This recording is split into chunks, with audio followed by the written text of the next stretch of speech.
అందరికీ ప్రభునామన వందనాలమ్మ. సమయంలో మరొక తరుణం మీ మధ్యలో నాకు ఇచ్చినందుకు మరి ఇక్కడ బాధ్యులైనటువంటి సహోదరులకు, వినగలుగుతున్న మీకు కూడా చాలా ధన్యవాదాలు. ఎందుకంటే ప్రేక్షకులు లేనిదే ఇక్కడి నుంచి ఎవరేం మాట్లాడలేరు. కాబట్టి సమయంలో దేవుని యొక్క వాక్యంలోంచి కొన్ని విషయాలు మనం స్పష్టంగా చూసుకొని ప్రభు యొక్క బలిలో మనం పాలు పంచుకుంటాం. అపోస్తలుడైన పౌలు గలతీయులకు వ్రాసిన పత్రిక 2వ అధ్యాయం, గలతీయులకు రాసిన పత్రిక 2వ అధ్యాయము 20వ వచనము అందరము కలిసి చదువుకుందాం. పౌలు గలతీయులకు రాసిన పత్రిక 2వ అధ్యాయము 20వ వచనం అందరం కలిసి చదువుకుందాం. నేను క్రీస్తుతో కూడా సిలువ వేయబడి ఉన్నాను. ఇకను జీవించువాడను నేను కాను, క్రీస్తే నాయందు జీవించుచున్నాడు. నేనిప్పుడు శరీరమందు జీవించుచున్న జీవితము నన్ను ప్రేమించి నా కొరకు తన్ను తాను అప్పగించుకొనిన దేవుని కుమారుల యందలి విశ్వాసం వలన జీవించుచున్నాను. ఇంకొక వచనం చదువుకుందాం. పౌలు రోమీయులకు రాసిన పత్రిక 6వ అధ్యాయము 10-11 వచనాలు. 10-11 వచనం. రోమీయులకు రాసిన పత్రిక 6వ అధ్యాయం 10-11 వచనాలు. ఏలయనగా ఆయన చనిపోవుట చూడగా పాపం విషయమై ఒక్కమారే చనిపోయిన కానీ ఆయన జీవించుట చూడగా దేవుని విషయమై జీవించుచున్నాడు. అటువలే మీరును పాపం విషయమై మృతులుగాను దేవుని విషయమై క్రీస్తు యేసునందు సజీవులుగాను మిమ్మును మీరే ఎంచుకొనుడి. రండి దేవుని సహాయం కొరకై ప్రార్థన చేసుకుందాం. మా ప్రేమ కలిగిన తండ్రి, జీవం కలిగిన ప్రభా, మరొకసారి తండ్రి మీ యొక్క పరిశుద్ధ వాక్కు దగ్గరికి మరి నీ ప్రజలుగా మేము వస్తుండగా తండ్రి మమ్మల్ని మీరు దయతో జ్ఞాపకం చేసుకోవాలని ఆశపడుతున్నాం తండ్రి. ఇదంతో దివ్యమైన వాక్యము, శ్రేష్టమైన వాక్యము, రక్త మాంసములకు ఏమాత్రం కూడా మరి అర్థం చేసుకోగలిగినంత శక్తి స్తోమత లేనటువంటి బహుశక్తి కలిగిన వాక్యము కనుక తండ్రి కేవలం నీ ఆత్మ ద్వారా మాత్రమే మేము ఈ విషయాలు గ్రహించగలుగుతాం. కనుక ఈ సమయంలో తండ్రి మీరు మీ యొక్క సహాయమును నాకు, మాకు, మా అందరికీ అనుగ్రహింపచేసి నడిపించమని, సమయం దీవెనకరంగా చేయమని ప్రభు ఎక్కడ కూడా తండ్రి వ్యర్థమైన విషయాలు, అనవసరమైన సంగతులు మాట్లాడి ప్రజల యొక్క సమయాన్ని వ్యర్థం చేయకుండా ఆయా నీ యొక్క సేవను నమ్మకంగా చేయుటకు నాకును తగిన కృపా కనికరం అనుగ్రహం చేసి నడిపించండి. ప్రభు ఇక్కడ నిలబడి నీ యొక్క వాక్యమును తెలియపరుస్తున్నంత మాత్రం చేత కూర్చున్న నీ యొక్క విశేషమైన ప్రజల కంటే గొప్పవాడను ఎంత మాత్రం కూడా కాదు. కేవలం నీ కృప చేతనే మేమందరం ఈనాడు ఈ ధన్యతలో ఉండగలుగుతున్నాం. తమ్ముడు కూడా నాకు వాక్యలు తీసుకొస్తూ వచ్చాడు తండ్రి. కనుక నేను యోగ్యులం ఎవరం కూడా కాదు తండ్రి, అయోగ్యులము, ఎంతో దౌర్భాగ్యులం తండ్రి. అలాంటి మమ్మల్ని ప్రేమించి ఇంత గొప్ప ధన్యతనిచ్చారు. కనుక మా జీవితాంతము తండ్రి కృతజ్ఞత కలిగి రుణస్థులమై జీవించాలి తప్ప రుణ విముక్తులు కాలేనంత గొప్ప క్రయమును, త్యాగమును మీరు మా కొరకు చెల్లించినారు. అందుని బట్టి మీకు వందనాలు తెలియజేస్తూ ఈ యొక్క సమయాన్ని మీ చేతికి అప్పగించుకుంటున్నాం తండ్రి. మీరే తండ్రి మాకు దీవెనకరంగా చేయమని యేసుక్రీస్తు వారి పరిశుద్ధమైన నామమున ప్రార్థించి వేడుకుంటున్నాం తండ్రి, ఆమేన్. కాబట్టి ఇక్కడ మనము గలతీయులకు రాసిన పత్రిక 2వ అధ్యాయం 20వ వచనంలో మనం చెప్తున్న వచనము, ఇక్కడ చదువుతున్న వచనం ఏంటంటే ఏం రాయబడుతూ వచ్చింది? నేను క్రీస్తుతో కూడా సిలువ వేయబడి ఉన్నాను, ఇకను జీవించువాడను నేను కాను, క్రీస్తే నా యందు జీవించుచున్నాడు. నేనిప్పుడు శరీరమందు జీవించుచున్న జీవితము నన్ను ప్రేమించి నా కొరకు తన్ను తాను అప్పగించుకున్న దేవుని కుమారుడి యందలి విశ్వాసం వలన జీవించుచున్నాను. కాబట్టి మనము బాప్తిస్మలో సాక్ష్యం ఇచ్చేటప్పుడు ఆ సందర్భంలో మనం మాట్లాడే విషయం, మనం ప్రకటించే సాక్ష్యం ఏంటంటే ఇకను జీవించువాడను నేను కాను, క్రీస్తే నా యందు జీవించుచున్నాడు. కాబట్టి శరీర రీతిగా మనం కనిపించినప్పటికి కూడా మనం జీవించే జీవితం అంతా కూడా మనదైనటువంటి వ్యక్తిగతమైనటువంటి మానవ సంబంధమైన జీవితం కాదు, కానీ ప్రభువైన యేసుక్రీస్తు వారిని మనము ప్రకటించి ఆయన ప్రత్యక్షపరిచేటటువంటి దైవికమైన జీవితాన్ని జీవించవలసిన ఆవశ్యకత మనలో చాలా ఉంది. కాబట్టి ఇప్పుడు మనం జీవిస్తున్న జీవితం అంతా కూడా ఇందాక తప్పు అయిన కుమారుడు గురించి మనం వింటున్నప్పుడు అక్కడ జరిగిన సంగతులను ఎలా ఉన్నాయంటే తన ఇష్టానుసారంగా ఆ యొక్క కుమారుడు జీవించినటువంటి విధానాన్ని మనం చూడగలుగుతున్నాం. కానీ ఇప్పుడు మనం ఎప్పుడైతే ప్రభువుని అంగీకరించి బాప్తిస్మలో సాక్ష్యం ఇచ్చినప్పుడు ఆ సాక్ష్యంలో మనము ఇక ఎంత మాత్రం కూడా నేను నా కొరకై జీవించే ఆ యొక్క వ్యక్తిని కాదు, కానీ నేను ప్రభు కొరకు జీవించే వ్యక్తిని అన్న సంగతి మనం ప్రస్ఫుటంగా సాక్ష్యం ఇస్తున్నాం. కాబట్టి ఇక్కడ ఏంటంటే క్రీస్తే నా యందు జీవించుచున్నాడు.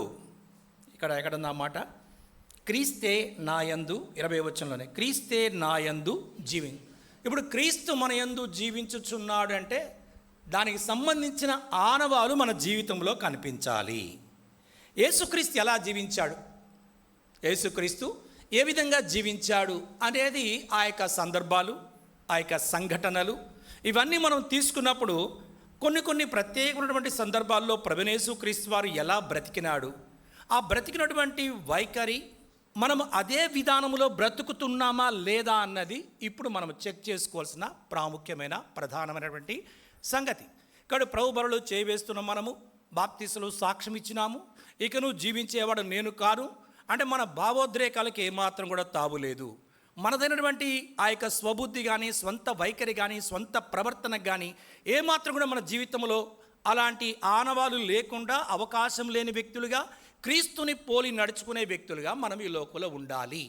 కాబట్టి చెప్పబడిన వాక్య ప్రకారం క్రీస్తు మనలో జీవించుచున్నాడంటే మనం నడిచే నడత కానీ మనం ప్రవర్తించే ప్రవర్తన కానీ సందర్భాలు వచ్చినప్పుడు మనము వ్యవహరించే వ్యవహార శైలి కానీ ప్రతి విషయంలో ప్రజలకు ఎవరు కనిపించాలి, క్రీస్తు కనిపించాలి. మనం మాటల ద్వారా చాలా విషయాలు మాట్లాడతాం కానీ జీవితం ద్వారా చాలాసార్లు ఆ విషయంలో మనం ఓడిపోయే వారంగా ఉంటాం.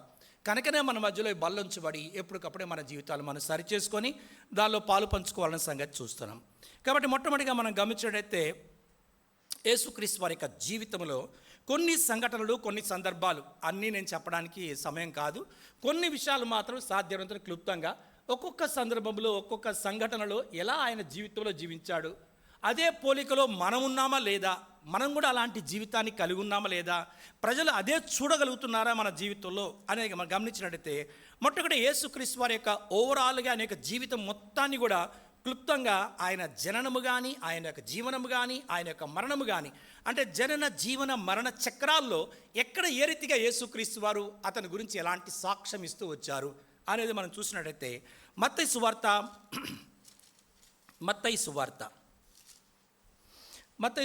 1వ అధ్యాయము మొట్టమొదటిగా ఆయన యొక్క జనన సంగతి మనం గమనించినట్టయితే మత్తయి సువార్త 1వ అధ్యాయము 18వ వచనం. యేసుక్రీస్తు జనన విధానం ఎట్లనగా ఆయన తల్లి అయిన మరియా యోసేపునకు ప్రదానం చేయబడిన తర్వాత వారు ఏకము కాకమునుపు ఆమె పరిశుద్ధాత్మ వలన గర్భవతిగా ఉండేను. తర్వాత మనం గమనించినట్టయితే 20వ వచనంలో మనకు ఆ విషయాలు మరలా కనిపిస్తాయి. నీ భార్య అయిన మరియను చేర్చుకున్నట్టుకు భయపడకము, ఆమె గర్భము ధరించినది పరిశుద్ధాత్మ వలన కలిగినది.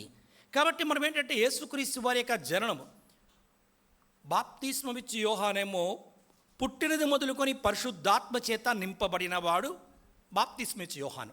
ప్రభువైన యేసుక్రీస్తు వారు ఈ లోకంలో జన్మించడానికి గల ప్రధానమైనటువంటి హేతువు ఏంటంటే పరిశుద్ధాత్మ యొక్క శక్తి ఆమెను ఆవరించినటువంటి హేతువును బట్టి ఆమె గర్భము ధరించి యేసుక్రీస్తు వారి జననమే పరిశుద్ధమైనటువంటి జననం. అంటే అతని యొక్క జననములో ఎక్కడ కూడా ఎలాంటి మానవ సంబంధమైన విధానములు అంటే మనం ఏ రీతిగా ఈ లోకములో ఒక తల్లిదండ్రుల యొక్క వారి యొక్క కలయిక ద్వారా మనం జన్మించామో అలాంటి జీవితాన్ని ప్రభువైన యేసుక్రీస్తు వారికి అక్కడ ఆయన జీవితానికి తావులేదు. కాబట్టి ఆ జీవిత చక్రములో ఆయన ఎక్కడ కూడా ఇమర్చబడలేదు. ఆయన జన్మించిన విధానం అంతా కూడా పరిశుద్ధాత్మ శక్తి ఆవరించినటువంటి హేతువును బట్టి ఆయన జన్మించిన వాడిగా ఉంటున్నాడు. ఆ కారణమును బట్టి తర్వాత అతని యొక్క జీవితాన్ని మనం గమనించినట్టయితే చూడండి, యోహాను సువార్త 8వ అధ్యాయం 46వ వచనం. యోహాను సువార్త 8వ అధ్యాయం 46వ వచనం, 45, 46. నేను సత్యమునే చెప్పుచున్నాను గనక మీరు నన్ను నమ్మరు.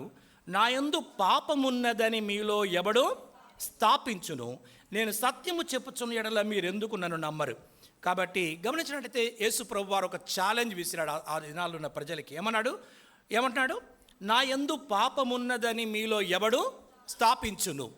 కాబట్టి మనం ఆ విషయం గురించి ఎక్కడో లోకంలో చెప్పాల్సిన పని లేదు. మన ఇంట్లో మాట్లాడంగానే మన ఇంట్లో వాళ్ళే మొట్టమొదటిగా ఎన్కౌంటర్ చేస్తారు.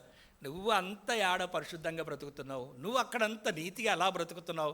ఉదయంలే చూస్తున్నానుగా ఎన్నో సందర్భాల్లో మన యొక్క ఏమంటారంటే మన యొక్క భావోద్రేకాలన్నీ, మన యొక్క ఆవేశాలు, మన యొక్క అలుగుడు, మన కార్యక్రమాలన్నీ కూడా ప్రతిదినం మన జీవితంలో కనిపిస్తూనే ఉంటాయి. కాబట్టి అందుకని లోకల్ ఏమంటారు, ఇంట గెలిచి రచ్చ గెలవాలి. మనం దేశంలో ఎక్కడో గెలవాలని చూస్తాం, ముందు ఇంట్లోనే గెలవలేము. కాబట్టి ఇంట గెలిచి రచ్చ గెలిచే వ్యక్తులుగా ఉండాలి. కాబట్టి ఇక్కడ గమనించి యేసు ప్రభువు అంటున్నాడు, నాలో పాపం ఉన్నదని, నా యందు పాపం ఉన్నదని మీరు ఎవడు స్థాపించు. అంటే అతని యొక్క జీవితంలో ఎక్కడ కూడా ప్రభువైన యేసుక్రీస్తు వారు పాపం లేనివాడుగా ఉన్నాడు. ఆయన్ని అనేక సందర్భాల్లో ఆయన ఇరికించాలని, లేకపోతే ఆయనలో పాపం పట్టాలని, ఆయన తప్పుగా మాట్లాడుతున్నాడని వాళ్ళు ప్రయత్నించినప్పుడు కూడా వాళ్ళ ప్రయత్నాలకి ఎన్నడూ కూడా యేసు ప్రభు ఎక్కడ కూడా దొరకలేదు. కారణం ఏంటంటే ఆయన జీవితం అంతా కూడా నీ కొరకు నా కొరకు ఒక పరిశుద్ధమైనటువంటి జీవితాన్ని జీవించిన వాడిగా ఉంటాడు. ఆఖరికి ఆయన మరణంలో కూడా ఎక్కడ కూడా పాపం అనేది మనకి ఎక్కడ కూడా కనిపించదు. చూడండి ఏమంటాడు ఒక మాట, 2 కొరింథీ 5 అధ్యాయం, ఎందుకనగా మనం ఆయన యందు దేవుని నీతి ఎగునట్లు పాపమెరుగని ఆయనను మన కోసము పాపముగా. కాబట్టి ఇక్కడ యేసు ప్రభు వారు కూడా అంటే మన పాపపు శిక్ష ఆయన మీద పడినటువంటి హేతువును బట్టి ఆయన సిలువలో మరణించాడు. కానీ లేకపోతే మన పాపపు శిక్ష కానీ లేకపోతే యేసుక్రీస్తు వారికి జననం అక్కర్లేదు, యేసుక్రీస్తు వారికి జీవనం అక్కర్లేదు, యేసుక్రీస్తు వారికి మరణము కూడా ఎంత మాత్రం కూడా అక్కర్లేదు. కానీ ఎందుకు ఆయన ఇలాంటి పరిస్థితులకు వచ్చాడంటే కేవలము మనల్ని ఆ యొక్క పాప సంబంధ స్థితిలోంచి విడిపించే దాని కొరకు ఆయన మన వంటి వాడుగా ఈ లోకంలో జన్మించవలసిన ఆవశ్యకత ఆయనకి ఏర్పడింది. కాబట్టి అతని జీవితంలో ఆయన యొక్క మరణ సందర్భంలో కూడా ఎక్కడ కూడా మనకి అతనికి పాపం అనేది ఆయన జీవితంలో మనం చూడని వారంగా ఉంటాం. కొన్ని విషయాలు స్పష్టంగా ఇక్కడ చూసినట్టయితే మత్తయి సువార్తలో ఇక్కడ కనిపిస్తాయి. చూడండి, మత్తయి సువార్త 27వ అధ్యాయం, మత్తయి సువార్త 27వ అధ్యాయము, మత్తయి సువార్త 27వ అధ్యాయము 19వ వచనం, 27వ అధ్యాయం 19వ వచనం. అతడు న్యాయపీఠం మీద కూర్చుండి ఉన్నప్పుడు అతని భార్య, నీవు ఆ నీతిమంతుని జోలికి పోవద్దు, ఈ ప్రొద్దు ఆయన గూర్చి నేను కలలో మిక్కిలి బాధపడి తిని అంటాడు. 23-24 వచనంలో ఏమంటాడు చూడండి, 23-24 వచనంలో, అధిపతి ఎందుకు ఇతడు ఏ దుష్కార్యము చేసినని అడుగగా వారు సిలువ వేయమని మరెక్కువగా కేకలు వేసిరి. పిలాతు అల్లరి ఎక్కువగుచున్నదే కానీ తన వల్ల ప్రయోజనమేమీ లేదని గ్రహించి నీళ్లు తీసుకొని జనసమూహం ఎదుట చేతులు కడుక్కొని, ఈ నీతిమంతుని రక్తమును గూర్చి నేను నిరపరాధిని, మీరే చూసుకుని చెప్పాను. కాబట్టి అతని మరణానికి అప్పగించబడిన సందర్భంలో కూడా అతని గురించి ఇవ్వబడిన సాక్ష్యం ఏంటంటే ఆ నీతిమంతుని యొక్క జోలికి పోవద్దు. నేనేం మాట్లాడుతున్నా అంటే యేసుక్రీస్తు వారి యొక్క జీవన శైలిని మనం చూస్తున్నాం.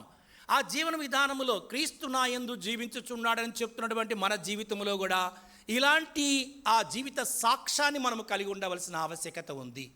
కాబట్టి యేసుక్రీస్తు వారి జననము కానీ జీవనము కానీ మరణం, ఆఖరికి ఆయన మరణించినప్పుడు కూడా చూస్తే మనకు అర్థమవుతుంది. చూడండి, ఇక్కడ అంటాడు మత్తయి సువార్త 27వ అధ్యాయం 54వ వచనం, మత్తయి సువార్త 27వ అధ్యాయం 54వ వచనం, శతాధిపతియు అతనితో కూడా యేసునకు కావలి ఉన్నవారును భూకంపమును జరిగిన కార్యములన్నింటిని చూచి మిక్కిలి భయపడి, నిజముగా ఈయన దేవుని కుమారుడని, నేను దేవుని కుమారుడని ప్రభువైన యేసుక్రీస్తు వారు ఏం ప్రకటించడం లేదు, కానీ ఆయన మరణ సందర్భంలో జరిగినటువంటి ఆ ప్రకంపనలు, ఆ జరిగినటువంటి ఆ ప్రభావమును బట్టి ప్రజలు ఏం గుర్తించారంటే అక్కడ ఉన్నవాళ్ళు కూడా ఇతడు దేవుని కుమారుడు.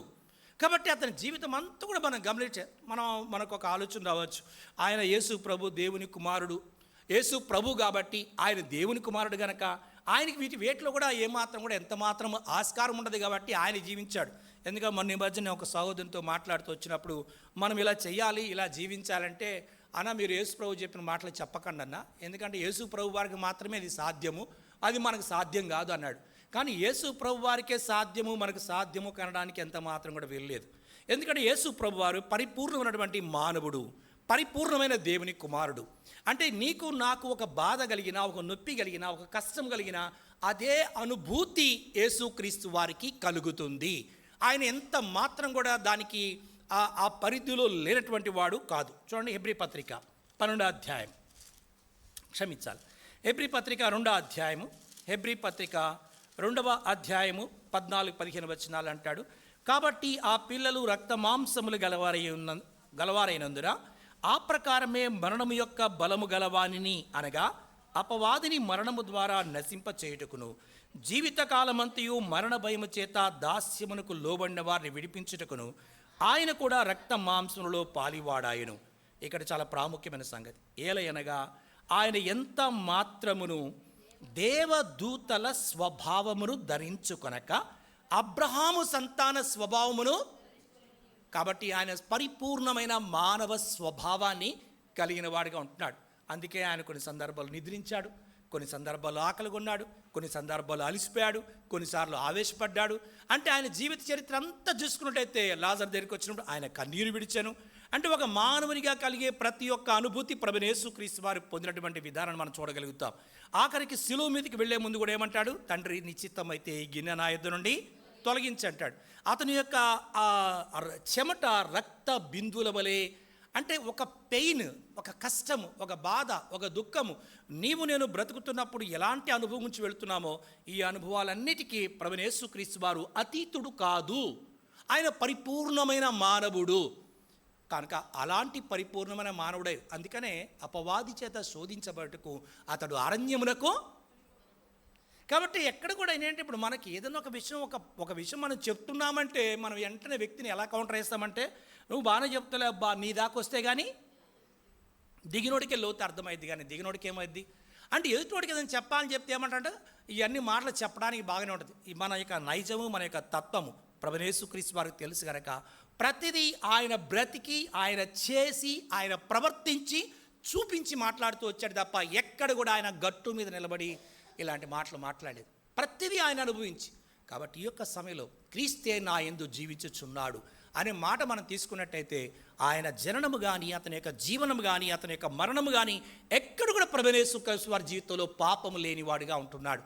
మనము కూడా అలాంటి క్రీస్తే నా యందు జీవించుచున్నాడు అని చెబుతున్నటువంటి మన జీవితంలో కూడా ఇలాంటి సాక్ష్యములు కలిగిన వారముగా మనం ఉండాలి.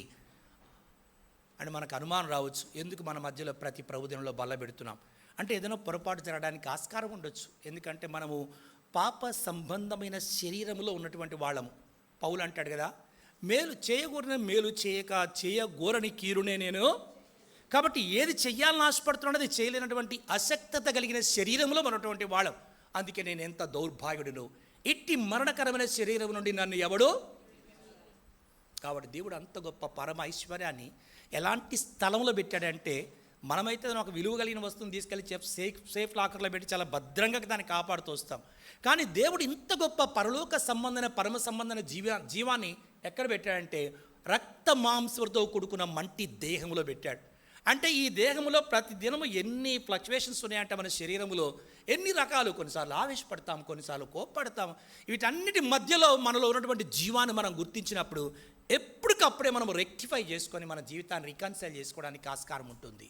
ఎందుకు ఈ మాటలు మాట్లాడుతున్నంటే, మనమందరం ఈ విషయాన్ని తలంచుకున్నప్పుడు అయ్యో నా జీవితంలో, నేను బ్రతుకుతున్న బ్రతుకులో, నా జననములో మరి ఇంత పాపం లేని స్థితి నేను ఉండగలుగుతానంటే పాపం లేని స్థితి మనం కలిగి ఉండకపోవచ్చు. కానీ ప్రభు మన మధ్యలో ఉంచిన బల్ల ఏంటంటే ఎప్పటికప్పుడే ఎక్కడికక్కడే పేరబెట్టుకోకుండా, కూడబెట్టుకోకుండా ప్రభు మనతో మాట్లాడే మరుక్షణమే అక్కడికక్కడే దాన్ని కడుక్కొని ప్రభు నన్ను క్షమించు అయ్యా, నీ రక్తముతో నన్ను కడుగు. ఈ రీతిగా ఈ శుద్ధీకరణ ప్రక్రియ మన జీవితంలో నిరంతరం జరుగుతున్నప్పుడు ఒకరోజు కాకపోయినా ఒకరోజు ఆ సమయం వచ్చినప్పుడు, ప్రభు వచ్చినప్పుడు మనం ఆ స్థాయిలోనికి, ఆ స్థితిలోకి మనం రాగలుగుతాం. ఎందుకు ఈ మాటలు మాట్లాడుతూ వచ్చారంటే దానికి గల కారణము మన జీవితంలో ఇది ఎలా సాధ్యమవుతుంది అని అనుకోవడానికి ఆస్కారం లేదు. దేవుడు ఏది చెప్పినా కూడా సాధ్యమైనదే మనకు జీవితంలో చెప్తాడు తప్ప సాధ్యము కానిది ఏది కూడా చెప్పడు. అందుకని పౌలు అంటాడు, నన్ను బలపరచువాని యందే నేను సమస్తమును. కాబట్టి ప్రభు మనకు సహాయపడతాడు. రెండోదిగా మనం చూసినట్టయితే ప్రభువైన యేసుక్రీస్తు వారి యొక్క జీవితంలో మత్తయి సువార్త, లూకా సువార్త 2వ అధ్యాయము 49వ వచనం. లూకా సువార్త 2వ అధ్యాయము 49వ వచనం. ఆయన మీరేలా నన్ను వెతుకుచుంటిని, నేను నా తండ్రి పనుల మీద ఉండవలనని మీరు ఎరుగరా అని వారితో చెప్పాను. అయితే ఆయన తమతో చెప్పిన మాట వారు గ్రహింపలేదు. కాబట్టి ఇక్కడ ప్రభువైన యేసుక్రీస్తు వారు బాల్యము నుండియే తండ్రి పనుల మీద ఉన్నటువంటి విధానాన్ని మనం చూడగలుగుతున్నాం. మనం ఈ లోకంలో ఉంటున్నాం, దేవుని పని, దేవుని సన్నిధి, దేవుని యొక్క విషయాలు చాలా లీస్ట్ ఇంపార్టెంట్ ఇస్తాం. మనకు మిగిలిన వాటన్నిటికీ ప్రయారిటీ ఇస్తాం. అంటే నేను సందర్భాల్లో కొన్ని సమంజసమైన కారణాలు ఉండొచ్చు, కానీ మన జీవితంలో మొట్టమొదటిగా ప్రథమైనటువంటిది, ప్రాముఖ్యమైనది, ప్రధానమైనది దేవుని యొక్క ఇల్లు, దేవుని యొక్క సన్నిధి, దేవుని యొక్క పని. ఈ విషయంలో మనం ఎక్కడ కూడా యేసుక్రీస్తు వారు తన జీవితం అంతా ఇప్పుడు చూడాలంటే మన రక్షణ కొరకు ఆయన పరలోకమునే విడిచిపెట్టి వచ్చినప్పుడు ఈ లోకములో మనం ఆ నిత్యత్వంలో ఉండేదాని కొరకు మనం ఎన్ని విడిచిపెట్టాలి ఈ లోకములో. కానీ ప్రభు ఎన్నడూ కూడా అంతగా మనల్ని అట్లా ఆ విధంగా మాట్లాడట్లేదు. ప్రాధాన్యత, ప్రయారిటీ, మొట్టమొదటి ప్రాధాన్యత ప్రభువుకి ఇవ్వాల్సిన వ్యక్తులుగా ఉంటున్నాం. కనుక యేసు ప్రభు వారు తన జీవితంలో బాల్యము నుండి కూడా ఆయన ఎవరి పని మీద ఉన్నాడు? తండ్రి పనుల మీద ఉన్నటువంటిగా మనం చూడగలుగుతున్నాం. ఇంకో మాట అంటాడు చూడండి, యోహాను సువార్త 2వ అధ్యాయం 17వ వచనం. యోహాను సువార్త 2వ అధ్యాయము 17వ వచనం. ఆయన శిష్యులు, నీ ఇంటిని గూర్చిన ఆసక్తి నన్ను భక్షించుచున్నది రాయబడినట్లు జ్ఞాపకము చేసుకున్నది. కాబట్టి నీ ఇంటిని గూర్చిన ఆసక్తి నన్ను భక్షించునని వ్రాయబడి ఉన్నట్టు జ్ఞాపకము చేసుకున్నది. కనుక ప్రభుయేసు క్రీస్తు వారు ఆయన లోకంలో ఉన్నప్పుడు తన యొక్క తండ్రి మందిరం, దేవుని మందిరము, అది ప్రార్థనా మందిరం అనబడని చెప్పి దేవుని మందిర విషయంలో ఎంతో శ్రద్ధ కలిగిన వాడుగా ఉన్నాడు. అక్కడ ఏదైనా కానటువంటి కార్యక్రమాలు జరుగుతుంటే అప్పటికప్పుడే వాటిని గద్దించి వాటిని అక్కడి నుంచి తొలగించడానికి ప్రయత్నం చేసిన వాడుగా ఉంటున్నాడు. తన జీవితం అంతట్లో కూడా ఆయన సమరయ స్త్రీ దగ్గరికి వచ్చినప్పుడు ఏమంటాడు, నాకు నా జీవనము నా పానం ఏమైనదంటే, ఏమైనా మాట్లాడతాడు అక్కడైనా ఏమంటాడమ్మా? యోహాను సువార్త చూడండి, ఒక మాట అంటాడు. యోహాను సువార్త 4:34 వచనం. యోహాను సువార్త 4:34 వచనం. యేసు వారిని చూచి, నన్ను పంపిన వాని చిత్తము నెరవేర్చుటయు ఆయన పది తునముట్టించుటయు నాకు ఆహారమై. కాబట్టి మనం ఈ లోకంలో ఆహారము, భౌతికమైన ఆహారము మనం ఈ రీతిగా కలిగి ఉంటామో, ఆయన కూడా ఏమంటాడు, ఈ లోకంలో నాకు అప్పగించబడిన పని ఏంటంటే దేవుని యొక్క చిత్తమును నెరవేర్చుట. కాబట్టి దేవుని చిత్తమును నెరవేర్చుట అనేది తన జీవితానికి ప్రధానమైనదిగా ఎంచుకున్నాడు. కనుక దేవుని ప్రజలుగా ఉంటున్నాం. క్రీస్తే నా యందు జీవించుచున్నాడు అని చెప్తున్నటువంటి నీవు నేను మన జీవితాల్లో దేవునికి అంత ప్రముఖమైన ప్రధానమైన స్థానాన్ని మనం ఇవ్వగలుగుతున్నామా? చూడండి, ఒక మాట అంటాడు. ఇద్దరు వ్యక్తులు మనం చూసినట్టయితే ఇక్కడ ఫిలిప్పీయులకు రాసిన పత్రిక 2వ అధ్యాయము, ఫిలిప్పీయులకు రాసిన పత్రికలో ఇక్కడ పౌలు రాస్తాడు. చూడండి, 2వ అధ్యాయము 20-21 వచనాలు 19 నుంచి. నేనును మీ క్షేమం తెలుసుకుని ధైర్యము తెచ్చుకున్న నిమిత్తము తిమోతిని శీఘ్రముగా మీ యొద్దకు పంపుటకు ప్రభువైన యేసునందు నిరీక్షించున్నాను. మీ క్షేమ విషయమై నిజముగా చింతించువాడు అతని వంటి వాడెవడును నా యొద్ద. అందరూ తమ సొంత కార్యములనే చూచుకొనుచున్నారు కానీ యేసుక్రీస్తు కార్యములు చూడరు. అతని యోగ్యత మీరు ఎరుగుదురు. తండ్రికి కుమారుడు ఎలాగూ సేవ చేయను అలాగే అతడు నాతో కూడా సువార్త వ్యాపక నిమిత్తము సేవ చేశాడు. కాబట్టి ఇక్కడ ఎంత చక్కగా రాస్తున్నాడంటే, అతని మీ క్షేమ విషయమై చింతించువాడు అతని వంటి వాడెవడు కూడా. మనం లోకంలో చాలా చింతలు కలిగి ఉంటాం. కలిగి ఉండొద్దు అని చెప్పేదానికి ఆస్కారం లేదు. కలిగి ఉండేదానికి ఆస్కారాలు ఉంటాయి, కానీ దానికన్నా ప్రాముఖ్యంగా దేవుని విషయాల గురించి మనం ఎంతో చింత కలిగిన వాళ్ళంగా ఉండాలి. దేవుని ఇంటికి వస్తున్నాం, దేవుని యొక్క వాక్యం వింటున్నాం. దేవుని కొరకు ఆత్మీయంగా ఎంతవరకు ఎదగాలో అంతవరకు ఎదిగినటువంటి సంవత్సరంలో తరబడి పరిమాణం మన జీవితాల్లో ఉందా అని మనం ప్రశ్నించుకోవాల్సిన ఆవశ్యకత ఉంది. చాలా సందర్భాల్లో మనము చూడండి, ఒక స్టేషన్కి వెళ్ళినా, లేకపోతే ఒక ఎయిర్పోర్ట్కి వెళ్ళినా, లేకపోతే ఒక బస్ స్టాండ్కి వెళ్ళినా ప్రతిదీ టైం మెయింటైన్ చేస్తాం. కానీ ఇక్కడికి వచ్చేసరికి మాత్రం చాలా గ్రాంటెడ్గా తీసుకుంటాం. ఎవరి అనుకూలతను బట్టి, ఎవరి సమయంలో బట్టి వాళ్ళు ఆ రీతికి వచ్చేవారు ఉంటారు. అంటే మనకి యాటిట్యూడ్ అర్థమైపోయింది. ఎందుకంటే పర్వాలేదులే అని అనుకుంటామో, లేకపోతే ఎన్నడో ఏదో సమంజసమైన కారణాలు ఉంటే నేను కాదని చెప్పను. నేను అన్ని జనరలైజ్ చేసి మాట్లాడను.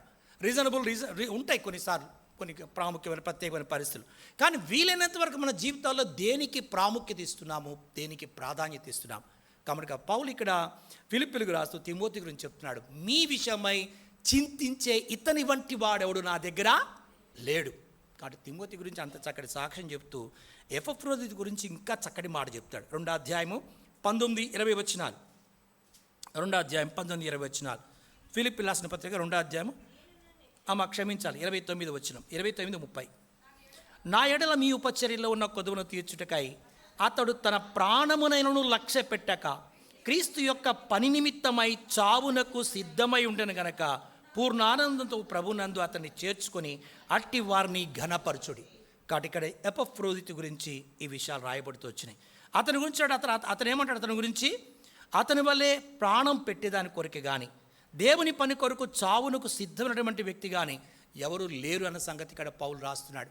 కాబట్టి గమనించినట్టయితే మన జీవితాల్లో ఆ రీతిగా ప్రభు కొరకు ప్రభు విషయాలు యేసుక్రీస్తు వారు ఎలా జీవించాడు అన్నది అనుకున్న దానికి ఆస్కారం తీసుకున్నప్పుడు ఒకవేళ ఈ సమయంలో మన జీవితంలో అయ్యా ఎంతవరకు నేను నీకు ప్రాధాన్యతనిస్తున్నాను, ప్రాముఖ్యతనిస్తున్నాను, అన్నీ నా జీవితంలో టైంకి చేయగలుగుతున్నా కానీ ఇది చేయగలుగుతున్నానా నా జీవితంలో?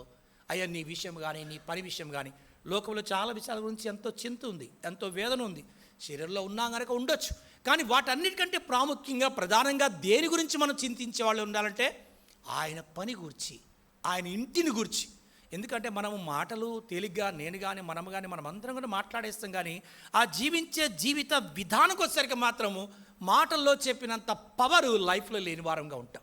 యేసు ప్రభువారు తన జీవితంలో ఆయన మాటల కంటే ఆయన జీవించే జీవిత విధానం ద్వారానే, అందుకనే life is louder than mouth అంటారు. అంటే జీవితం అనేది మాట కంటే చాలా ప్రభావంతో కూడుకున్నది. కాబట్టి ఇక్కడ గమనించినట్టయితే ఆ రీతిగా మన జీవితాలు తర్వాత గమనించినట్టయితే యేసుక్రీస్తు వారు ఎలా జీవించినాడు. మత్తయి సువార్త 11:29 నేను చెప్తున్నది ఒకే ఒక్క అంశము. యేసుక్రీస్తు వారి యొక్క జీవన సంఘటనలు తీసుకొని మాట్లాడుతున్నాం.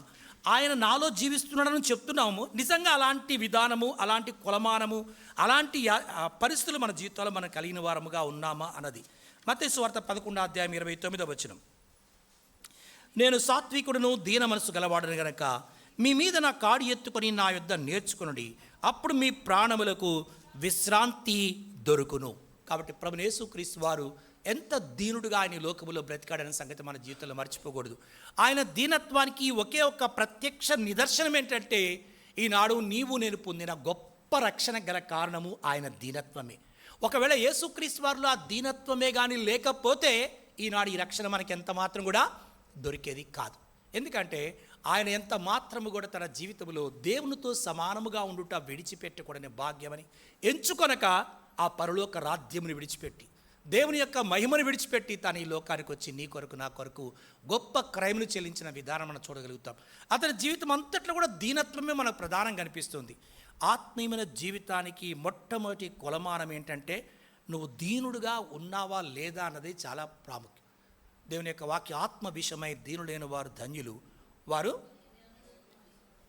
ఏమడమ్మా వారు భూలోకమును సాత్వికులు ధన్యులు, వారు భూలోకమును స్వతంత్రించుకున్నారు. దీనులైన వారు ధన్యులు, పరలోక రాజ్యము వారు. కాబట్టి దీనత్వం చాలా ప్రాముఖ్యమైనది, ప్రధానమైనది. యేసుక్రీస్తు వారు తన జీవించిన జీవితం అంతట్లో కూడా అలాంటి దీనత్వాన్ని కలిగిన వాడిగా ఉంటున్నాడు. మనము దేవుణ్ణి బట్టి హెచ్చించుకుంటున్నామా? చాలా సందర్భాల్లో మన స్థితిగతులను బట్టి మనం హెచ్చించుకుంటున్నామా? ఏదైనా సందర్భం వచ్చినప్పుడు నేను ఒక యేసుక్రీస్తుని కలిగిన వ్యక్తి అని చెప్పుకోవడానికి మొట్టమొదటి స్థానం ఇస్తామా? లేకపోతే మనకి ఎక్కడో దూర బంధువు ఎమ్మెల్యే, ఎంపీ, లేకపోతే ఊర్లో కౌన్సిలర్, చైర్మన్ ఎవడో ఉంటే వాని కేర్ ఆఫ్ అడ్రస్ చెప్పుకొని అక్కడి నుంచి స్టార్ట్ చేస్తామా? అది మనకు అర్థమైపోతుంటుంది.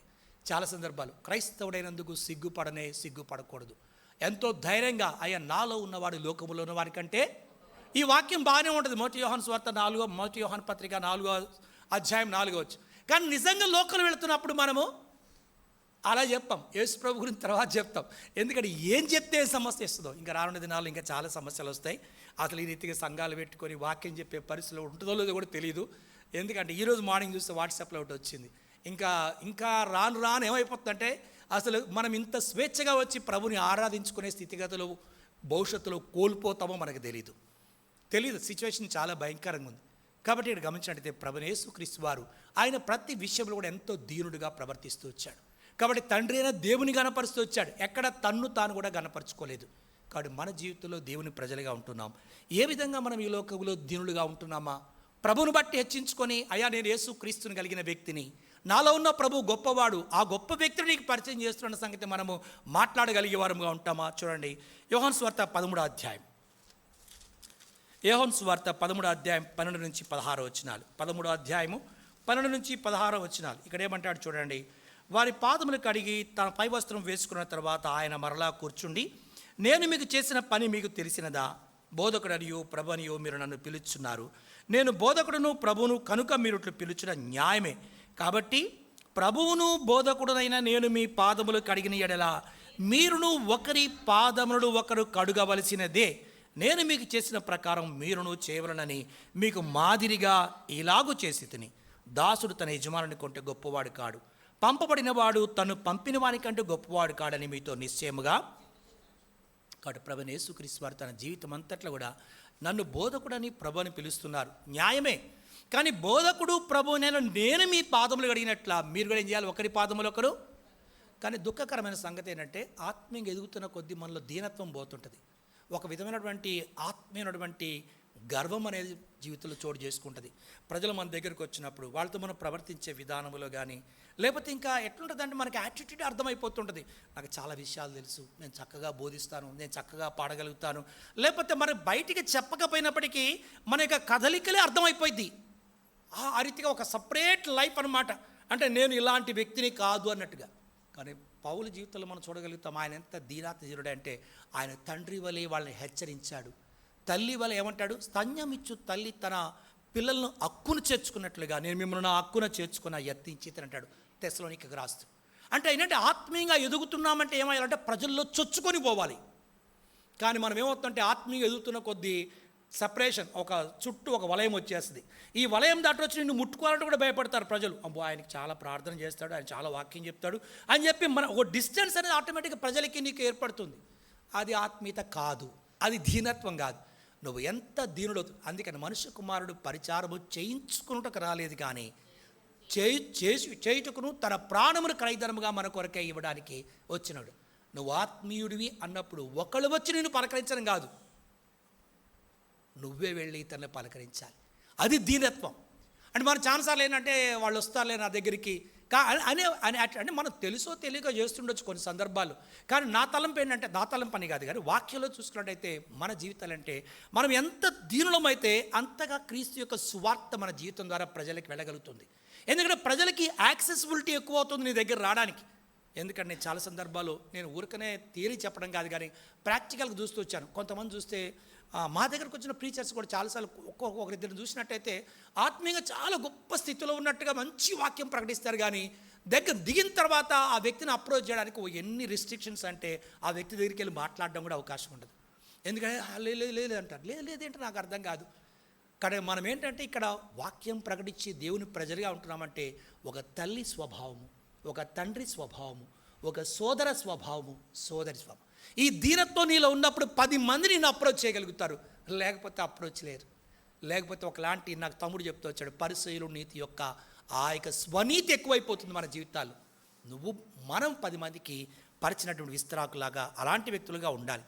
కాబట్టి మనం ఆత్మీయ జీవితంలో దీనులుగా ప్రభువైన యేసుక్రీస్తు వారు ఆయన ప్రతి సందర్భంలో కూడా తన దీనత్వాన్ని ప్రదర్శిస్తూ వచ్చిన వాడిగా ఉంటాడు. దానికి ప్రాముఖ్యమైన కారణం మనం పొందిన రక్షణే. తర్వాత మనం గమనించినట్టయితే మత్తయి సువార్త 17వ అధ్యాయం.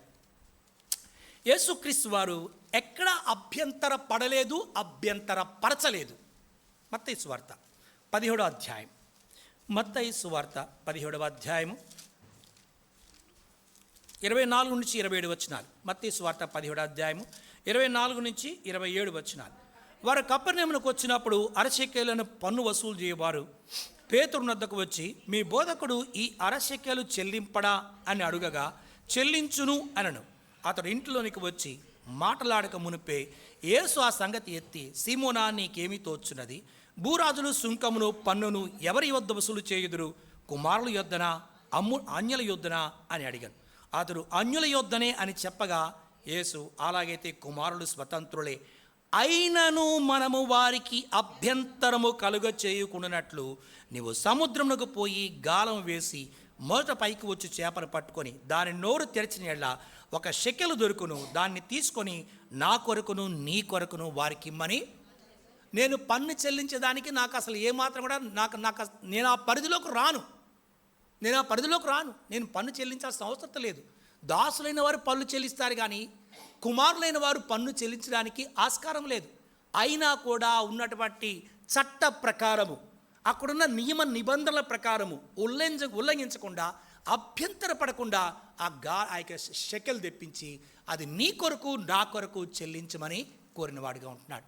అంటే యేసుప్రభువు యొక్క జీవితంలో సంఘటనలు సందర్భాల్లో ఎలా ప్రవర్తిస్తూ వచ్చాడంటే, నేను దేవుని కుమారుడు కదా, నేను ఎందుకు చెల్లించాలి, నాకేం అవసరము? ఆయన ఎక్కడ కూడా ఆయన అభ్యంతర పడలేదు. వాళ్ళకి అభ్యంతరత కలుగుకున్న నిమిత్తము ఏం చేయాలి, మనము 6 షెకెల్ చెల్లించమని చెప్పాడు. కాబట్టి ఆయన అభ్యంతర పడలేదు, అభ్యంతర పరచలేదు తన జీవితంలో. ఇక్కడైతే అభ్యంతరపరచకుండా ప్రవర్తించినవాడుగా ఉంటున్నాడు. కొన్ని సందర్భాల్లో ఆయన అభ్యంతరపరిచే సంగతులు వచ్చినాయి, అక్కడ కూడా అభ్యంతరపడలేదు. మత్తయి సువార్త 11వ అధ్యాయం, మత్తయి సువార్త 11వ అధ్యాయము, మత్తయి సువార్త 11వ అధ్యాయము 19వ వచనం. మత్తయి సువార్త 11వ అధ్యాయం 19వ వచనం. మనుష్య కుమారుడును తినుచును త్రాగుచును వచ్చిన గనక అదిగో ఇదిగో వీడు తిండిబోతును మద్యపానియు సుంకరులకును పాపులకును స్నేహితుడని వారు అనుచున్నారు. ఆయనను జ్ఞానమని దాని క్రియలను బట్టి యేసు ప్రభు చాలా సందర్భాల్లో సంఘాల్లో వస్తున్న సమస్య ఏంటంటే, ఏదైనా ఒక సందర్భం వచ్చినప్పుడు ఒత్తిడి వచ్చినప్పుడు, నేను చాలా ఇదివరకు కూడా చాలా చెప్తూ వచ్చాను గుర్తులేదు, కానీ మన నిజమైనటువంటి ఆత్మీయులమా కాదా అన్న సంగతి ఆదివారం నాడు అర్థం కాదు. ఆదివారం నాడు అందరం ఆత్మీయులుగానే ఉంటాం. సోమవారం నాడు ఇళ్ళకాడ జరిగే సందర్భాలు, ఇంటి పక్కోళ్ళతో జరిగే సందర్భాలు, అక్కడ నిజంగా మన ఆత్మీయత బయటకు వస్తుంది. కాబట్టి ఇక్కడ చూడండి, వీడు అని అడ్రస్ చేస్తున్నారు. ఎవరినమ్మా? చూడండి, ఏం చదువు మీరు చదవండి, ఏం రాశాడు. ఇదిగో వీడు తిండిపోతూ మద్యపాని. ఇక్కడ కూర్చున్న ఎవరినైనా, నన్ను కానీ మీరు కానీ మనము కానీ,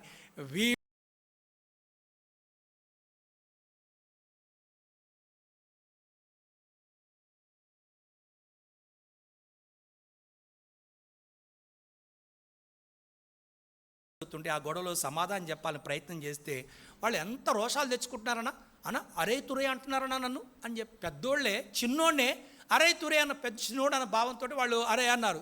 దానికి వాడు ఎంత అభ్యంతరపడిపోతున్నా అంటే, అంత మాట అంటారంటే, నేను ఒకటే మాట, ఈ సందర్భాలు ఏదైనా వచ్చినప్పుడు ఎవరైనా మనల్ని ఒక మాట అన్నప్పుడు, ఆ రోజు నువ్వు నేను బాప్తీసులో ఇచ్చిన సాక్ష్యం జ్ఞాపకం చేసుకోవాలి.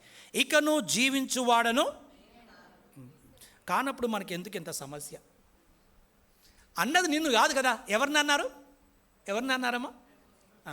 క్రీస్తుని. అదే మాట అలా అప్లై చేసుకో. మనం అనగానే వెంటనే అభ్యంతరపడిపోతాం. నన్ను అన్నారు, నన్ను కానీ బాప్తిస్మ సాక్ష్యం ఇస్తున్నాం, కానీ మనము ఆ నన్ను అనేది పూర్తిగా మన జీవితాల్లో భూస్థాపితం కాదు, ఆ నీటి స్థాపితం కాదు. కానీ సందర్భం వచ్చేదన్న మాట మాట్లాడితే మాత్రం ఇంకా అమర్యాదకరమైన అన్పార్లమెంటరీ లాంగ్వేజ్ పక్కన పెట్టండి. జస్ట్ అగౌరవంగా అడ్రస్సింగే కొద్దిగా మనకి తేడా వచ్చిందంటే చాలు, దానికి అభ్యంతర పడతాం. యేసుక్రీస్తు వారు అభ్యంతర పడలేదు, అభ్యంతర పరచలేదు. క్రీస్తే నా యందు జీవించుచున్నాడు. యేసుక్రీస్తు మనలో జీవిస్తున్నాడు. మనమే చెప్తున్నాం కదా, మనమే సాక్ష్యం ఇచ్చాం కదా.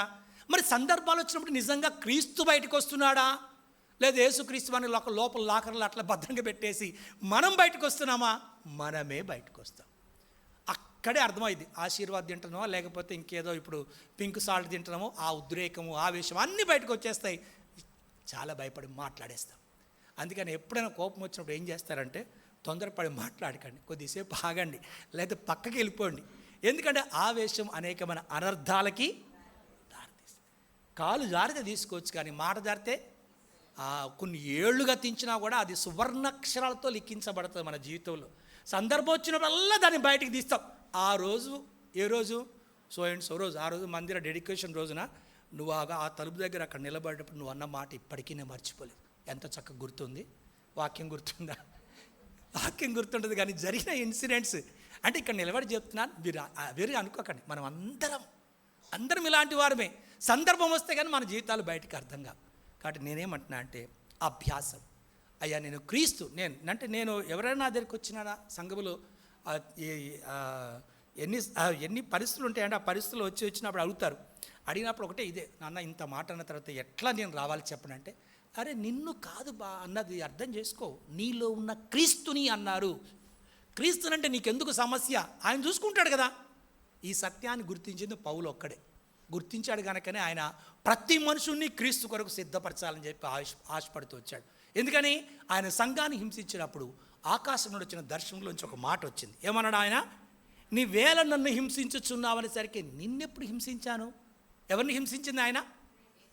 దేవుని సంఘాన్ని హింసించాడు తప్ప యేసుప్రభుని హింసించలేదు. అంటే అప్పుడు అక్కడ ఆయన వచ్చిన ప్రత్యక్షత అంటే, ఓహో దేవుని ప్రజలను మనం హింసించినట్లయితే అది దేనితో సమానం అంటే క్రీస్తుని హింసించినట్టు. అంటే ప్రతి ఒక్క వ్యక్తిలో క్రీస్తు యొక్క అంశం ఉంది. క్రీస్తే నా యందు జీవించుచున్నాడు. కాబట్టి ఎవరైనా ఒక మాట అన్నారు అంటే, లేదా ఒక మాట మనం అనే పరిస్థితి వస్తుంది అన్నప్పుడు 2 విషయాలు ఒకటి ఆలోచించుకోవాలి. ఆ వ్యక్తిలో క్రీస్తున్నాడు అన్నప్పుడు మన మాట సాధ్యమైనంత వరకు తులనాడకుండా జాగ్రత్తగా మాట్లాడుతుంటాం. అయినా ఎక్కడో ఒక్కోసారి జరుగుతుంటాయి, వెంటనే రియలైజ్ అయ్యి దాన్ని మనం రెక్టిఫై చేసుకోవాల్సిన అవసరతములు ఉన్నాయి. మత్తయి సువార్త 18వ అధ్యాయం, మత్తయి సువార్త 18వ అధ్యాయము 7వ వచనం. మత్తయి సువార్త 18వ అధ్యాయం 7వ వచనం. అభ్యంతరముల వలన లోకమునకు శ్రమ, అభ్యంతరములు రాక తప్పవు కానీ ఎవని వలన అభ్యంతరము వచ్చునో, అభ్యంతరాలు ఖచ్చితంగా వస్తాయి. దేవుని ఇంటికి వెళ్తున్నప్పుడు, దేవుని ప్రజల్లో మనందరి ఎక్స్పెక్టేషన్స్ ఎట్లుంటాయంటే, మనం దేవుని మందిరమని, దేవుని సంఘానికని, దేవుని యొక్క వాక్యం ఉందని, అందరూ పరిశుద్ధులని, అందరూ నీతిమంతులని, నేను చాలా ఎక్స్పెక్టేషన్స్తో మందిరానికి వెళ్తే నన్ను ఎంత మాట అన్నారు అనే ప్రశ్న వస్తుంది. ఎందుకు వస్తాయి అంటే కారణం ఏంటంటే, మనలో ఎంతవరకు చింత చచ్చినా ఏం చావదమ్మా, చింత చచ్చినా పులుపు చావదంటారు. కాబట్టి చాలా సందర్భాల్లో మనం ఎంతవరకు ఆత్మీయంగా క్రీస్తు కొరకు బ్రతుకుతున్నాము, నేను చనిపోయాను, నేను కాదు క్రీస్తు అనే విధానం మనలో వచ్చిందా లేదని దేవుడే కొన్నిసార్లు ఆలో చేస్తాడు. ఇగో నువ్వు వెళ్ళి ఆ సిస్టర్ నా మాట అను, నువ్వు వెళ్ళి ఆ బ్రదర్ నా మాట అను. ఇక్కడ 2 విషయాలు గుర్తుంచుకో. అనే వ్యక్తిని ఎంకరేజ్ చేస్తున్నాడు కాదు, అనేవాడికి చెప్తున్నాడు, పడేవాడికి చెప్తున్నాడు. నువ్వు అనేటప్పుడు జాగ్రత్త, ఇతరులని అభ్యంతరపరచొద్దు. పడేవాడికి ఏం చెప్తున్నాడు? అభ్యంతర పడకు. ఈ 2 మన జీవితాల్లో ప్రభువైన యేసుక్రీస్తు వారి జీవితం ద్వారా నేర్చుకోవాల్సిన విషయాలు ఉన్నాయి. మత్తయి సువార్త 11వ అధ్యాయం 6వ వచనం. మత్తయి సువార్త 11వ అధ్యాయం 6వ వచనం. మరియు నా విషయమై అక్కడంతా కూడా చదువుతూ రాస్తూ వచ్చాడు పైన విషయాలను కూడా. అంటే అక్కడ యేసు ప్రభువు వారి గురించి జరిగిన కార్యాల గురించి చెప్తున్నప్పుడు అక్కడ అంటాడు, నా విషయమై అభ్యంతర పడని వాడు ధన్యుడని ఉత్తరం ఇచ్చను. కాబట్టి దేవుని ప్రజలుగా, అంటే అక్కడ సందర్భం వేరు, గురుంటివారు గుడ్డివారు అనేకులు స్వస్థపరచబడుతున్నారు, ఎవరెవరి గురించి ఏంటనే ప్రశ్న వచ్చినప్పుడు యేసు ప్రభు గురించి అడుగుతున్నారు, రాబోవాడు నువ్వేనా ఇంకా అనే రకాలు మాట్లాడుతున్నప్పుడు ఆ సందర్భంలో యేసు ప్రభు అంటాడు, నా విషయమై అభ్యంతర పడని వాడు. కాబట్టి దేవుని ప్రజలుగా మనము ఎప్పుడు కూడా అభ్యంతర పడని వారముగా ఉండాలి. తర్వాత గమనించినట్లయితే మనము యోహాను సువార్త 17వ అధ్యాయం 4వ వచనం. యోహాను సువార్త 17వ అధ్యాయము 4వ వచనం. చేయుటకు నీవు నాకు ఇచ్చిన పని నేను సంపూర్ణంగా నెరవేర్చి భూమి మీద నిన్ను మహిమ పరచితిని. కాబట్టి యేసు ప్రభువు తన జీవితం అంతట్లో కూడా ఎక్కడ తన్ను తాను గ్లోరిఫై చేసుకోలేదు. ఎవరిని గనపరిచాడమ్మా? తండ్రిని గనపరిచాడు, తండ్రిని హెచ్చించాడు, తండ్రిని మహిమపరిచాడు. ఏ సందర్భంలో కూడా తాను ఉన్నట్టుగా చూపించుకోవడానికి ప్రయత్నం చేయలేదు. చాలా సందర్భాల్లో మన దగ్గర ఏదైనా మంచి క్వాలిటీ ఉన్నా లేదా మంచి విషయాలు ఉన్నా కూడా వెంటనే దాన్ని తెలియపరుచుకొని మనము ఇతరుల మధ్యలో గణపరుచుకోవాలనే ప్రయత్నం మనం చేస్తాం. కానీ యేసు ప్రభువు ఎక్కడ కూడా అలాంటి ప్రయత్నాలు చేసినట్టుగా ఆయన మనకు కనిపించదు. ఆఖరికి ఆయన రాకడ గురించి అడిగినప్పుడు కూడా ఏమంటాడు? అది తండ్రి అయినా దేవునికి తప్ప మరి ఎవరికి కూడా తెలియదు. అంటే ఎక్కడికక్కడ ఏంటంటే తన లిమిటేషన్స్ ఆయన ఎక్కడ బియాండ్ దట్ ఎక్కడ ప్రవర్తించలేదు.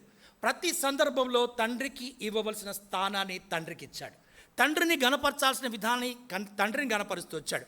ఎక్కడ కూడా తన ఆ యొక్క మహిమను కానీ ఘనతను కానీ దొంగిలించినటువంటి విధానం మనం చూడలేము. చూడండి, యోహాను సువార్త 8వ అధ్యాయం 49-50 వచనాలు.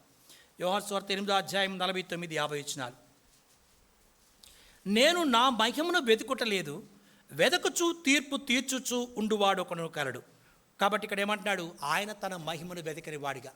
ఇంకో సందర్భంలో యేసు ప్రభు దగ్గరికి వచ్చి ఆ జెబెదయి కుమారుల యొక్క తల్లి, ఎవరు యోహాను యాకోబుల తల్లి వచ్చి, అయ్యా నీవు నీ రాజ్యంతో వచ్చినప్పుడు నీ కుడి ప్రక్కన ఒకడు ఎడం ప్రక్కన ఒకడు నా కుమారుడు కూర్చుని దానికి ఒక రికమెండేషన్ పంపిస్తే వెంటనే యేసు ప్రభు అన్నాడు, ఓకే అని శాంక్షన్ చేయలేదు. ఏమన్నాడు?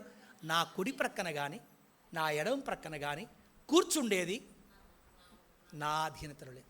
అంటే చూడండి, ఆయన దేవుని కుమారుడుగా ఉండి ఈ లోకంలో బ్రతుకుతున్నప్పుడు ఒక మనిషి కుమారుడుగా ఉన్నాడు కనుక ఎక్కడ కూడా తండ్రికి రావాల్సిన ఘనతను, తండ్రికి రావాల్సిన ఆ మహిమను తను దొంగిలించకుండా ఆయనకే ఆపాదిస్తూ వచ్చాడు. ఇంకో సందర్భం వచ్చింది కానా వివాహ విందులో. ద్రాక్షరసం అయిపోగానే యేసు ప్రభు తల్లి వచ్చి, అయ్యా ద్రాక్షరసం అయిపోయింది, నువ్వు చెయ్యి, ఏదో ఒకటి చేయంటే అప్పుడేమంటాడు? అమ్మ నా సమయం ఇంకాను.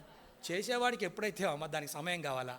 అంటే కారణం ఏంటంటే తనకి ఇచ్చినటువంటి స్కెడ్యూల్ ప్రకారము తండ్రి అయిన దేవుని యొక్క ఆజ్ఞను అనుసరిస్తూ వచ్చాడు తప్ప ఏ పరిస్థితిలో కూడా లాజర్ని సమాధి నుంచి లేపేటప్పుడు కూడా లాజరు లేచి బయటికి రావని చెప్పలేదు, ముందు ప్రార్థన చేశాడు.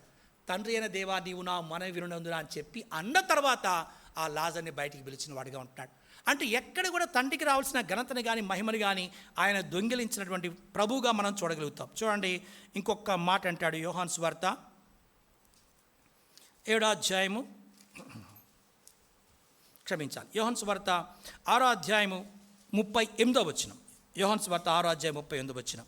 నా ఇష్టమును నెరవేర్చుకున్నట్టుకు నేను రాలేదు, నన్ను పంపిన వాని చిత్తము నెరవేర్చుటకే పరలోకము నుండి. మనం సందర్భం వచ్చిందంటే నా ఇష్టం అనే మాట మనకి తేలిగ్గా వచ్చేస్తుంది. నా ఇష్టం వచ్చినట్టు చేస్తా, నువ్వు ఎవరు అడగడానికి అనే క్వశ్చన్ చేస్తాం మన జీవితాల్లో. కానీ యేసు ప్రభు అంటున్నాడు, నా ఇష్టము నెరవేర్చుకున్నట్టుకి ఈ లోకానికి.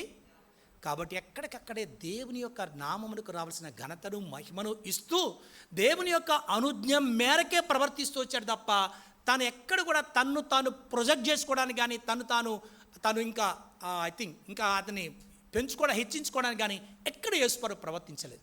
ప్రతి స్థలంలో తండ్రి అయిన దేవుని గణపరిచిన వాడిగా ఉంటున్నాడు. క్రీస్తే నా యందు జీవించుచున్నాడు, యేసుక్రీస్తు మనలో జీవించుచున్నాడని చెప్పి సాక్ష్యం ఇచ్చి ఇప్పుడు పరలో పాల్గొనబోతున్నాం. మన జీవిత సంఘటనల్లో ఇలాగే క్రీస్తులాగా బ్రతుకుతున్నామా, లేకపోతే మనిష్టానుసారంగా బ్రతుకుతున్నామా? ఇంకొక 2 విషయాలు చెప్పి నేను క్లోజ్ చేస్తాను. యోహాను సువార్త 8వ అధ్యాయము, యోహాను సువార్త 8వ అధ్యాయం 4 నుంచి 11 వచనాలు. అదంతా వద్దు, చదివేదానికి సమయం లేదు. ఇది మనకు అందరికీ తెలిసిందే కాబట్టి 10, 11 వచనాలు చాలమ్మా, సమయం లేదు కాబట్టి. యోహాను సువార్త 4వ అధ్యాయం 10, 11 వచ్చి 8వ అధ్యాయం 10, 11 వచనాలు. యేసు తల ఎత్తి చూచి, అమ్మ, వారెక్కడ ఉన్నారు? ఎవరునూ నీకు శిక్ష విధింపలేదా అని అడిగినప్పుడు ఆమె లేదు ప్రభువా అనను. అందుకు యేసు, నేనును నీకు శిక్ష విధింపను, నీవు వెళ్ళి ఇక పాపము చేయకమని ఆమెతో. ఇక్కడేం కనిపిస్తుందంటే యేసు ప్రభువారు పాపంలో పట్టబడిన స్త్రీని తీసుకొచ్చారు. యేసు ప్రభు మాట్లాడాడు, మీరు ఎవరైతే పాపం చేయలేదో మొట్టమొదటిగా ఆమె మీద రాయేయమన్నాడు. అందరూ వెనుదిరిగి వెళ్ళిపోయారు. ఆఖరికి పాపము లేనివాడు, తీర్పు తీర్చడానికి అధికారం కలిగిన వాడు, అర్హత కలిగిన వాడై ఉండి కూడా ఏమంటాడు, ఎవరునూ నీకు శిక్ష విధింపలేదా, నేనును నీకు శిక్ష. కాబట్టి మనము చాలా సందర్భాల్లో ఇతరుల గురించి కొన్ని విషయాలు విన్న మరుక్షణం విపరీతంగా స్టేట్మెంట్ చేసేస్తాం. వాళ్ళట్లా వీళ్ళిట్లా అని మనము ఎక్కడ కూడా మనకి ఆ లిమిటేషన్స్ లేకుండా ఇతరుల గురించి జడ్జ్మెంట్ పాస్ చేస్తాం. దావీదు గురించి కూడా నాతాను ప్రవక్త వచ్చి అయ్యా అదంతా చెప్పిన తర్వాత వెంటనే దావీదు కూడా అన్నాడు, ఏమన్నాడు, ఈ కార్యం చేసిన వాడు మరణములకు పాత్రుడు కనుక దానికి ప్రతిగా 4 గొర్రెపిల్లలు ఇవ్వాలని చెప్పేసి ఆ జడ్జిమెంట్ పాస్ చేసిన తర్వాత అప్పుడు ఆ నాతాను చెప్తాడు, అయితే బాగానే ఉంది జడ్జిమెంట్, ఆ మనుషుడవు. అప్పుడు ఆయన పశ్చాత్తాపడ్డాడు. మన జీవితాల్లో కూడా మనం జీవిస్తున్న జీవితంలో విన్న ప్రతిదీ కూడా ఎప్పుడు 100% కరెక్ట్ కాదు. కొన్నిసార్లు చూసింది కూడా కరెక్ట్ కాదు, కానీ త్వరపడి మాట్లాడేస్తాం, తీర్పులు తీర్చేస్తాం. ఆ బ్రదర్ అట్లా, ఈ సిస్టర్ ఇట్లా, ఆ రోజు నేను అనుకునే ఉన్న వాళ్ళు ఖచ్చితంగా అలాగే చేస్తారు. ఎంత తేలిగ్గా మనం మాట్లాడేస్తామంటే జీవితంలో సాధ్యమైనంత వరకు మనము తీర్పు తీర్చినట్టయితే మనకు ఒకనాడు తీర్పు తీర్చబడదు. చూడండి, ఒక మాట అంటాడు యోహాను సువార్త 3వ అధ్యాయం 17వ వచనం. యోహాను సువార్త 3వ అధ్యాయం 17వ వచనం.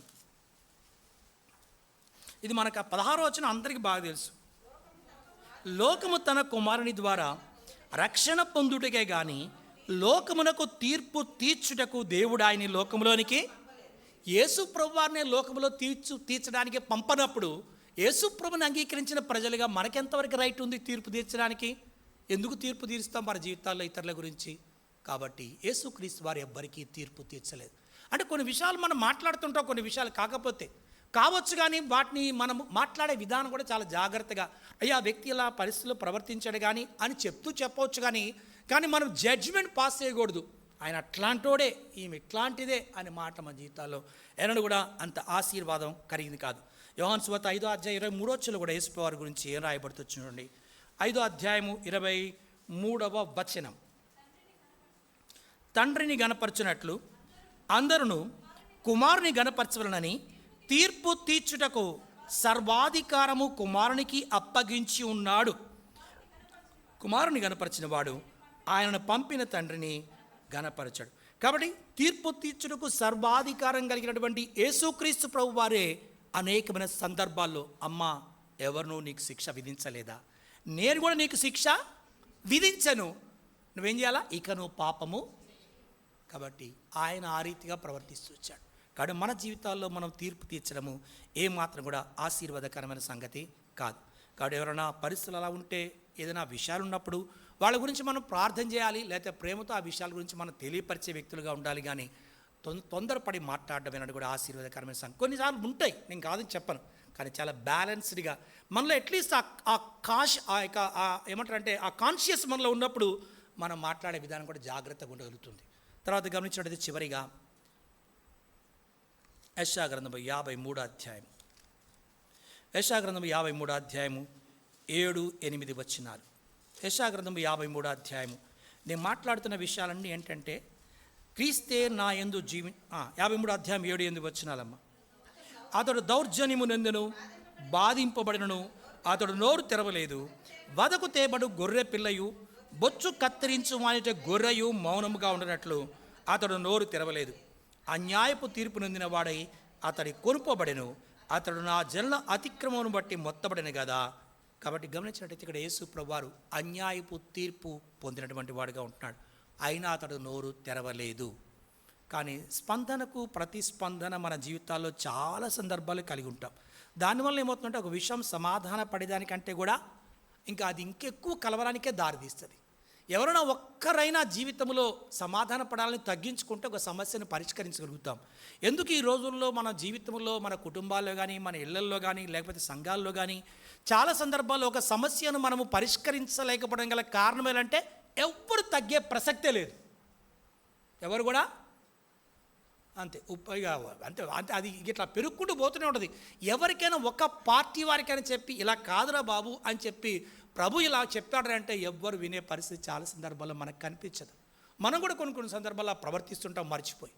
కాబట్టి గమనించినట్టయితే అన్యాయపు తీర్పు నొందిన అతడు నోరు తెరవలేదు.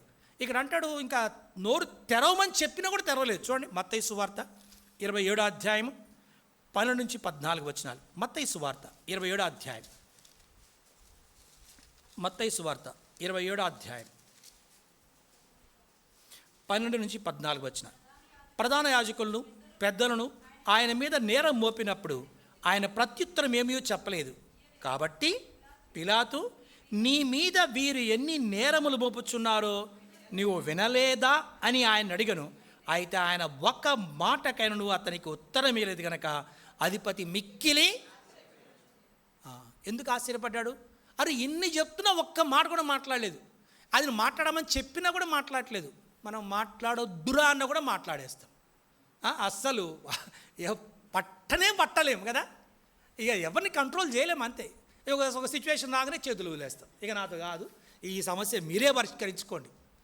ఇవన్నీ ప్రాక్టికల్గా సంఘాల్లో, ఇళ్లల్లో, కుటుంబాల్లో చూస్తున్న విషయాలు నేను మాట్లాడుతున్నాను. నేను ఎక్కడి నుంచి పెద్ద థియరీ చెప్పట్లేదు.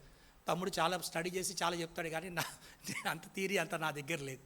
కానీ వన్ థింగ్ ఏంటంటే జీవితంలో ప్రాక్టికల్గా మనము క్రీస్తు నాలో జీవిస్తున్నాడు అని చెప్తున్నటువంటి నేను నిజంగా అలా జీవించే వైఖరి మన జీవితాల్లో కలిగి ఉంటున్నామా? ఇది ప్రాముఖ్యమైనది. ఇదే మన జీవితాల్లో 24/7 వెళ్ళే గాస్పెల్. నోరుతో చెప్పే గాస్పెల్ కదా మన జీవిత విధానం. అతడు నోరు తెరవమని చెప్పినా కూడా ఒక్క మాట కూడా మాట్లాడలేదు. మత్తయి సువార్త 27వ అధ్యాయం 29వ వచనం. మత్తయి సువార్త 27వ అధ్యాయము 29వ వచనం. ముళ్ళ కిరీటం నల్లి ఆయన తలకు పెట్టి ఒక రెల్లు ఆయన కుడి చేతిలో నుంచి ఆయన ఎదుట మోకాళ్ళుని, యూదుల రాజా నీకు శుభమని చెప్పి ఆయనని అపహసించిరి, ఆయన మీద ఉమ్మి వేసిరి, ఆ రెల్లును తీసుకొని దానితో ఆయన తల మీద కొట్టిరి. చూడండి, ఇంత చిత్రవద ప్రభువైన యేసుక్రీస్తు వారు కేవలం మన రక్షణ కొరకే అనుభవించిన వాడిగా ఉంటున్నాడు. మన జీవితాల్లో ఏంటంటే క్రీస్తుని బయలుపరిచేదాని కొరకే సందర్భం వచ్చినప్పుడు నీవు నేను సమాధానం కొరకై మనల్ని మనం తగ్గించుకొని దీనులమై స్పందనకు ప్రతిస్పందన చేయకుండా ప్రభువును చూపించవలసిన వ్యక్తులుగా మనం ఉంటున్నాం. అది మనం అలా జరిగించినప్పుడు అప్పుడే ప్రజలకు ఆ విషయాలు అర్థమవుతాయి. కాబట్టి లేదంటే ఇప్పుడు ఇంకా చాలా సందర్భాలు ఏమంటే ఇవన్నీ వినటానికి బాగానే ఉంటాయి, కానీ మనం అట్లాగానే ఊరుకుంటే వాళ్ళు ఇంకా మన నెత్తి మీదకి ఎక్కుతారు, వాళ్ళు ఇంకా మనల్ని ఒత్తుతారు, వాళ్ళు ఇంకా మనల్ని బలహీనపరుస్తారు. ఇలాంటి మాటలే చాలా సందర్భాలు ఉంటాయి. కానీ ఎవరు ఎన్ని రకాలుగా చేసినా ఇప్పుడు ఆయన నీతిమంతుడు అని చెప్పి ఆయన గంట కొట్టుకోలేదు యేసుప్రభు వారు. అయినా కూడా ఏమైందంటే ఆ యొక్క శిలువ మీద ఏమన్నాడు, ఎప్పుడైతే ఆయన చనిపోయినప్పుడు మొత్తం ఆ రాత్రి జరిగిన మధ్యాహ్నం 3 గంటలప్పుడు జరిగిన చీకటి గమ్మి ఇవన్నీ జరగగానే వాళ్ళు ఏమన్నారు, ఇతడు నిజముగా దేవుని. కాబట్టి అప్పటికప్పుడు నీ గురించి చెప్పకపోవచ్చు, కానీ సందర్భం వచ్చినప్పుడు అతడు నిజంగా దైవికమైన వ్యక్తి అని ప్రజలు చెప్పగలుగుతారు. కానీ నేను దైవికమైన వారమని చెప్పి మనము పోటాపొడి వాగ్వివాదానికి వెళ్ళిపోయి సమాధానం చెడగొట్టుకొని అసమాధాన పరిస్థితులు మనకు అక్కర్లేదు. మౌనంగా నన్ను మనం తగ్గించుకున్నప్పుడు ప్రభు సమయంలో ప్రభు కార్యం చేసేవాడిగా ఉంటాడు. కాబట్టి చివరిగా ఈ వచనాన్ని చదువుకొని మనం ప్రభు వరలో పాల్గొందాం. ఎఫెసీయులకు రాసిన పత్రిక 4వ అధ్యాయం 15వ వచనం. ఎఫెసీయులకు రాసిన పత్రిక 4వ అధ్యాయం, పౌలు ఎఫెసీయులకు రాసిన పత్రిక 4వ అధ్యాయం 15వ వచనం. ప్రేమ కలిగి సత్యము చెప్పుచు క్రీస్తు వలె ఉండుటకు మనం అన్ని విషయముల్లో, ఇప్పుడు ఆల్మోస్ట్ నేను 7 విషయాలు చెప్పాను యేసుక్రీస్తు వారి యొక్క జీవిత సంఘటనలు. ఇంకా చాలా ఉంటాయి, కానీ నేను కొన్ని చెప్పాను అంతే. ఆయా సందర్భాలు ఎలా ప్రభు ప్రవర్తించాడన్న సంగతి మాట్లాడుతూ వచ్చాను. అలాంటి సందర్భాలు మన జీవితానికి అన్వయించుకొని ఆ సందర్భాల్లో మనం అలా ప్రవర్తిస్తున్నామా లేదా, క్రీస్తే నా యందు జీవించుచున్నాడు అని చెప్పిన మనము క్రీస్తు వలె ఉండుటకు మనం అన్ని విషయంలో కూడా ఎదుగుదాం. రండి, దేవుడి యొక్క వాక్యమును దీవించి మన జీవితంలో మనం పరీక్షించుకొని యోగ్యమైన రీతిగా ప్రభువులో పాల్గొందాం.